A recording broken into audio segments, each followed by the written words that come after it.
L'énergie dont nous disposons et que nous dépensons pour le divertissement est variable selon les cultures, les pays, les classes sociales et les individus.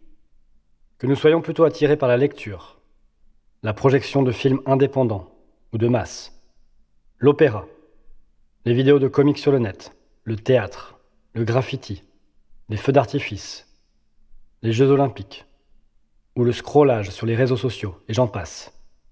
Rien ne supprime ce besoin ancestral que nous avons de nous divertir, et donc de nous échapper momentanément de nos préoccupations réelles. L'irréalité qu'offre donc le spectacle est alors une échappatoire que nous pouvons qualifier de nécessaire. Et le fait que tu lises ce texte, ou que tu m'écoutes, et regardes la photo associée, en est une maigre, mais décente preuve. La marchandisation et l'industrialisation du divertissement posent cependant un certain nombre de questions, dont celle-ci. Si se distraire veut dire s'éloigner de l'essentiel, Blaise Pascal, jusqu'à quel point cela est-il souhaitable?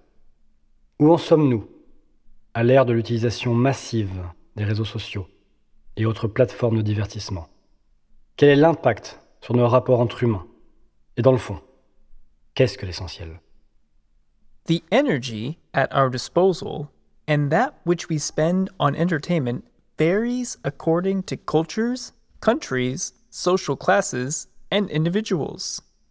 No matter the source of entertainment, reading, independent or mass films, opera, funny videos on the internet, theater, graffiti, fireworks, the Olympic Games, scrolling social media, and so on, we are drawn by an ancestral need to entertain ourselves and temporarily escape from our real concerns.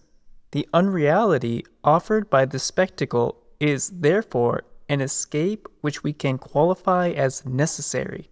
The fact that you are listening to this text and that you are looking at the associated photo is a thin yet fine example. The commodification and industrialization of entertainment, however, raises a number of questions. According to Blaise Pascal, to distract is to move away from the essential. To what extent is this desirable? What have we become in the era of massive use of social media and other entertainment platforms? What are the impacts on our relationships between humans and what's going on in the background? What's truly essential?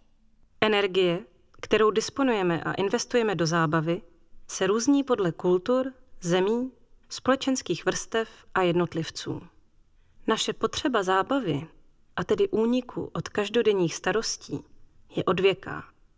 Ať už nás láká četba, promítání nezávislých či komerčních filmů, opera, videa komiků na internetu, divadlo, graffiti, ohňostroje, olympijské hry či scrollování na sociálních sítích. Každá podívaná nám nabízí únik od skutečnosti, jež můžeme považovat za nezbytný.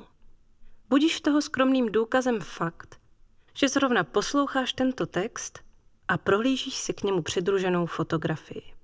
Z komodifikace a industrializace zábavy však vyplývá mnoho otázek, jako například rozptýlení vzdaluje od podstaty. Blaise Pascal. Do jaké míry je toto žádoucí? Kam jsme to jen v éře hromadného využívání sociálních sítí a jiných zábavních platform dospěli? Jaký to má dopad na naše mezilidské vztahy? A především, co je tedy podstata?